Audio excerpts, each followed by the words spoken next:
বারুইপুরে প্রকাশ্যে সমাবেশে মৃত 3 জন ভোটারকে হাঁটানোর পর নড়ে চড়ে বসেছে নির্বাচন কমিশন সূত্রে খবর, বারুইপুরে অভিষেকের বক্তব্যের পরেই জেলা নির্বাচনী আধিকারিকের কাছে বিস্তারিত রিপোর্ট তলব করা হয়েছে। কমিশন জানিয়েছে ভুল ভ্রান্তি হতে পারে, তবে সেই সংখ্যাটা অনেক কম। এ ব্যাপারে রিপোর্ট চেয়ে পাঠানো হয়েছে। জানা গিয়েছে, সভায় অভিষেক যাদের সামনে এনে মৃত বলে কমিশনের সিদ্ধান্তকে প্রশ্নের মুখে তুলেছেন সেই 2 পুরুষ ও 1 মহিলার ঘটনা ঠিক কিনা ডিইওকে তা স্পষ্ট করে জানাতে বলা হয়েছে। পাশাপাশি জেলায় এভাবে কতজন জীবিত ভোটারকে মৃত দেখানো হয়েছে বা খসড়া ভোটার তালিকা থেকে নাম বাদ পড়েছে তারও পূর্ণাঙ্গ তথ্য চেয়েছে কমিশন। এদিকে ভোটার তালিকায় নাম নথিভুক্তর ক্ষেত্রে অনিয়মের অভিযোগ উঠেছিল রাজ্যের 4 আধিকারিকের বিরুদ্ধে। সেই ঘটনায় আবার তাদের বিরুদ্ধে এফআইআর করার নির্দেশ দিয়েছে জাতীয় নির্বাচন কমিশন।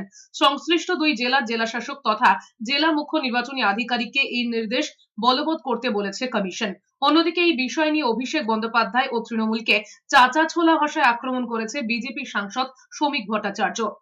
এটা তো আনন্দের বিষয় যে তৃণমূল কে বিজেপি র্যাম্পে হাঁটিয়ে ছাড়ছে। আরো কোথায় কোথায় ভবিষ্যতে আমরা হাঁটাবো খালি আপনি দেখতে দেন। এর আগে র্যাম্পে হাঁটতে হাঁটতে ক্যান্ডিডেট ছেড়ে দিয়েছিলেন, এবার র্যাম্পে হাঁটছেন, তারপরে আবার কোন রাস্তায় হাঁটবেন দেখুন।